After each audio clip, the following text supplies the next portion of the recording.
आइए हम जानते हैं कि परशुराम ने सहस्त्रबाहु का वध क्यों किया। जय श्री हरि। सनातनी टेल्स बाय राज में आप सभी का स्वागत है। हैह वंश में उत्पन्न कार्तवीर्य अर्जुन बड़ा प्रतापी और शूरवीर था।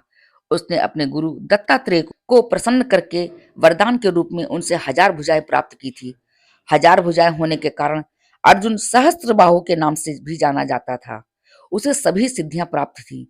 सहस्त्रबाहु को अपने बल और वैभव का बड़ा गर्व था। एक बार वह गले में वैजंती माला पहने हुए नर्मदा नदी में स्नान कर रहा था।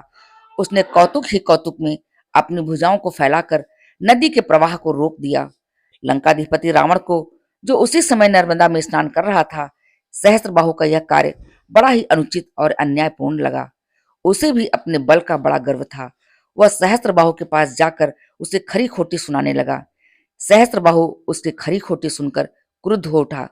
उसने उसे देखते ही देखते बंदी बना लिया। सहस्त्रबाहु ने बंदी रावण को अपने कारागार में बंद कर दिया, किंतु पुलस्त ऋषि ने दयालु होकर उसे मुक्त करा दिया। फिर भी रावण के मन का अभिमान दूर नहीं हुआ। वह अभिमान के मद में चूर होकर ही ऋषियों और मुनियों पर अत्याचार करने लगा। सहस्त्रबाहु के अभिमान का तो कहना ही क्या। वह तो सदा अभिमान के यान पर बैठकर गगन में उड़ा करता था। एक बार सहस्त्रबाहु उस वन में आखेट के लिए गया जिस वन में परशुराम के पिता जमदग्नि का आश्रम था। सहस्त्रबाहु अपने सैनिकों के साथ उनके आश्रम में उपस्थित हुआ। जमदग्नि ने अपनी गाय कामधेनु की सहायता से सहस्त्रबाहु और उसके सैनिकों का राजसी स्वागत किया और उनके खान पान का प्रबंध किया। कामधेनु का चमत्कार देखकर सहस्त्रबाहु उस पर मुग्ध हो गया। उसने जमदग्नि से कहा कि वे अपनी गाय उसे दे दें, किंतु जमदग्नि कामधेनु को क्यों दे देते। उन्होंने इनकार कर दिया। उनके इनकार करने पर सहस्त्रबाहु ने अपने सैनिकों को आदेश दिया कि वे कामधेनु को बलपूर्वक अपने साथ ले चलें। सहस्त्रबाहु कामधेनु को अपने साथ लेकर चला गया। उस समय आश्रम में परशुराम नहीं थे। परशुराम जब आश्रम में आए तो उनके पिता जमदग्नि ने उन्हें बताया कि किस प्रकार सहस्त्रबाहु अपने सैनिकों के साथ आश्रम में आया था और किस प्रकार वो कामधेनु को बलपूर्वक अपने साथ ले गया। घटना सुनकर परशुराम क्रुद्ध हो उठे। वे कंधे पर अपना परशु रखकर महिष्मती की ओर चल पड़े, क्योंकि सहस्त्रबाहु महिष्मती में ही निवास करता था। सहस्त्रबाहु अभी महिष्मती के मार्ग में ही था कि परशुराम उसके पास जा पहुंचे। सहस्त्रबाहु ने जब यह देखा कि परशुराम प्रचंड गति से चले आ रहे हैं, तो उसने उनका सामना करने के लिए अपनी सेनाएं खड़ी कर दी। एक ओर हजारों सैनिक थे, दूसरी ओर अकेले परशुराम थे। घनघोर युद्ध होने लगा। परशुराम ने अकेले ही सहस्त्रबाहु के समस्त सैनिकों को मृत्यु के मुख में पहुंचा दिया। जब सहस्त्रबाहु की संपूर्ण सेना नष्ट हो गई तो वह स्वयं रण के मैदान में उतरा। वह अपने 1000 हाथों से 1000 बाण एक ही साथ परशुराम पर छोड़ने लगा। परशुराम उसके समस्त बाणों को 2 हाथों से ही नष्ट करने लगे।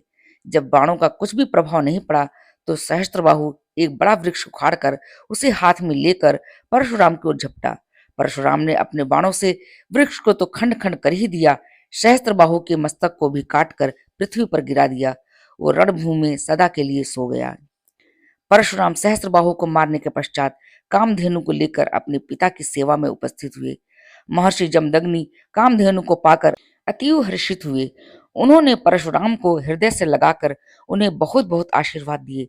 परशुराम अपने पिता के अनन्य भक्त थे। वे उन्हें परमात्मा मानकर उनका सम्मान किया करते थे। जमदग्नि बहुत बड़े योगी थे। उन्होंने योग द्वारा सिद्धियां प्राप्त की थी। सवेरे का समय था। जमदग्नि की पूजा का समय हो गया था। परशुराम की मां रेणुका जमदग्नि के स्नान के लिए जल लाने के लिए सरोवर पर गई। संयोग की बात, उस समय एक यक्ष सरोवर में कुछ यक्षिणियों के साथ जल विहार कर रहा था। रेणुका सरोवर के तट पर खड़ी होकर यक्ष के जल विहार को देखने लगी। वे उसके जल विहार को देखने में इस प्रकार तन्मय हो गई कि वह यह बात भूल सी गई कि उसके पति के नहाने का समय हो गया है और उन्हें शीघ्र जल लेकर जाना चाहिए। कुछ देर पश्चात रेणुका को अपने कर्तव्य का बोध हुआ। वे घड़े में जल लेकर आश्रम में गई। घड़े को रखकर जमदग्नि से क्षमा मांगने लगी। जमदग्नि ने अपनी योग दृष्टि से यह बात जान ली कि रेणुका को जल लेकर आने में देर क्यों हुई। जमदग्नि क्रुद्ध हो उठे। उन्होंने अपने पुत्रों को आज्ञा दी कि रेणुका का सिर काटकर धरती पर फेंक दे, किंतु परशुराम को छोड़कर किसी ने भी उनकी आज्ञा का पालन नहीं किया। परशुराम ने पिता की आज्ञा अनुसार अपनी माँ का मस्तक तो काट ही दिया, अपने भाइयों का भी मस्तक काट दिया। जमदग्नि परशुराम के आज्ञा पालन से उन पर बहुत प्रसन्न हुए। उन्होंने उनसे वर मांगने को कहा। परशुराम ने निवेदन किया, पितृश्रेष्ठ, यदि आप मुझ पर प्रसन्न हैं तो मेरी माँ और मेरे भाइयों को जीवित कर दें। परशुराम की माँ और उनके भाई पुनः जीवित हो उठे। कामधेनु को पाने पर जमदग्नि को अति प्रसन्नता तो हुई थी, किंतु उन्हें यह जानकर बड़ा दुख भी हुआ कि परशुराम ने सहस्त्रबाहु का वध कर दिया। उन्होंने परशुराम की ओर देखते हुए कहा, बेटा, तुमने सहस्त्रबाहु का वध करके अच्छा नहीं किया। हम ब्राह्मणों को शोभा क्रोध से नहीं, क्षमा से बढ़ती है। क्षमा से ही ब्रह्मा जी ब्रह्म पद को प्राप्त हुए हैं। राजा ब्राह्मण के सदृश होता है। तुमने सहस्त्रबाहु का वध करके ब्राह्मण की हत्या की है। तुम्हें हत्या के पाप से मुक्ति पाने के लिए 1 वर्ष तक तीर्थों में भ्रमण करना चाहिए। पिता की आज्ञा मानकर परशुराम तीर्थों की यात्रा पर चले गए। वे पूरे वर्ष भर तीर्थों में भ्रमण करते रहे। उनके पिता ने इसके लिए हर्ष तो प्रकट किया ही था, उन्हें आशीर्वाद भी दिया था। उधर सहस्त्रबाहु के पुत्र अपने पिता का बदला लेने के लिए अवसर ढूंढ रहे थे। एक दिन जब परशुराम और उनके भाई आश्रम में नहीं थे, तो सहस्त्रबाहु के पुत्र आश्रम में आधम के। जमदग्नि यज्ञ मंडप में ध्यानस्थ बैठे थे। सहस्त्रबाहु के पुत्रों ने उनका मस्तक काट डाला। वे अपने साथ उनका मस्तक भी ले गए। रेणुका विलाप करने लगी, आर्तनाद करने लगी। संयोग की बात, परशुराम शीघ्र ही आ गए। वे शोकमग्ना अपनी मां के मुख से पिता के शिरोच्छेद किए जाने की बात सुनकर क्रुद्ध हो उठे। वे अपने परश को लेकर महिष्मति की ओर दौड़ पड़े। उन्होंने महिष्मति को तो उजाड़ ही दिया, सहस्त्रबाहु के पुत्रों को भी मार डाला। उन्होंने अपने पिता का मस्तक लाकर अपनी मां को दिया। रेणुका अपने पति के साथ सती हो गई।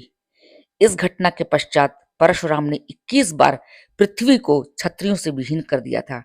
श्री राम ने जब उनके क्रोध को शांत किया, तब वे पर्वत पर जाकर तप करने लगे। उनकी शूरता और वीरता ने उन्हें अमर बना दिया। तो ये थी सहस्त्रबाहु और परशुराम की कहानी। अगर ये कहानी आपको अच्छी लगे तो लाइक करें, शेयर करें। आगे भी ऐसी वीडियोस देखने के लिए मेरे चैनल को सब्सक्राइब करें। जय श्री हरि, जय श्री हरि।